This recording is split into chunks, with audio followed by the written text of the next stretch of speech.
যদি আমাদের বিয়ের কথা বলে আমার সাথে শারীরিক সম্পর্ক করছে, বলার বাবার অধিকার চাই, আমার স্বামীর অধিকার চাই।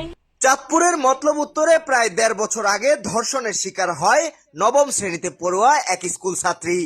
এই ঘটনা জানাজানি হতেই ৪ মাসের মাথায় পরিবারের সহায়তায় ইউরোপের দেশ সাইপ্রাসে পালিয়ে যায় অভিযুক্ত তুষার আহমেদ ওরফে জনি।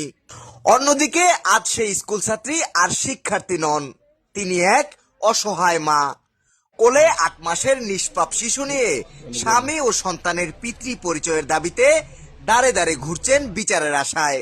এদিকে এই ঘটনার প্রতিবাদ ও দ্রুত বিচারের দাবিতে সুজাতপুর বাজারস্থ উপজেলা প্রেস ক্লাবের সামনে মানববন্ধন করেছে ভুক্তভোগীর পরিবার সহ মমরুজকান্দি সপ্তগ্রাম উচ্চ বিদ্যালয়ের অর্ধশত শিক্ষার্থীরা। মানববন্ধনে অংশ নেওয়া শিক্ষার্থীরা জানান, ভুক্তভোগী নারী তাদের স্কুলেরই শিক্ষার্থী।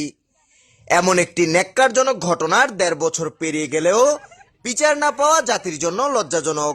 তাই আদালতের প্রতি দ্রুত বিচারের দাবি শিক্ষার্থীদের। দর্শন করেছে, তারা বিদেশ চলে গেছে এবং আমরা তাকে দেশে এনে তাকে আইনের আশ্রয় দিতে আমরা সাহায্য করব। সবাই আমরা মরিয়ম দর্শনের বিচার চাই। দর্শনটাকে যে বাইরে যেতে দিয়েছে তাকেও তাদেরকে সাথে বিচার চাই আমরা। এদিকে নিজের সঙ্গে হওয়া অন্যায়ের বিচার ও তার অধিকারের দাবির সঙ্গে নিরুপায় ওই স্কুল ছাত্রীর অভিযোগ, তার পরিবারকে অভিযুক্ত জনির বাবা মা মামলা তুলে নিতে প্রতিনিয়ত হুমকি দিচ্ছে। এর সুষ্ঠু বিচার দাবি করেন ওই ভুক্তভোগী। বিচারের সামনে বাবার অধিকার চাই, আমি আমার স্বামীর অধিকার চাই, প্রতিষ্ঠানের কাছে সবার কাছে বিচার চাই। ভুক্তভোগীর স্বজন সহ স্থানীয়রা বলছেন, এই ঘটনার পর থেকে বন্ধ হয়ে গেছে ওই মেয়ের পড়াশোনা।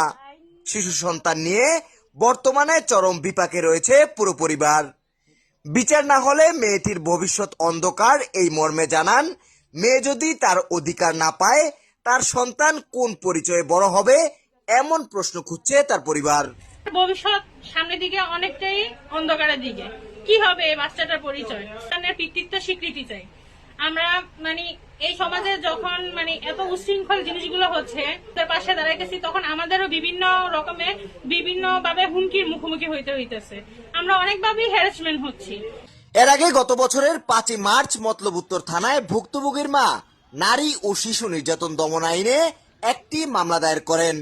এ বিষয়ে মতলব উত্তর থানা পুলিশ মতলবটুডে.com-কে জানায়, এই ঘটনার তদন্ত শেষে দ্রুত সময়েই আদালতে অভিযোগপত্র দাখিল করা হয়েছে। বর্তমানে সেটি আদালতে বিচারাধীন অবস্থায় রয়েছে। আর এই মামলার দৃষ্টান্তমূলক বিচার হলে ভবিষ্যতে এই ধরনের অপরাধ প্রতিরোধে কার্যকর ভূমিকা রাখবে বলে আশা করছে সচেতন মহল। আমাদের আইনের কাছে বিচারটা চাচ্ছি, যাতে ভবিষ্যতে মরিয়মের মতন আর কোনো মেয়ের ধর্ষণ না হয়।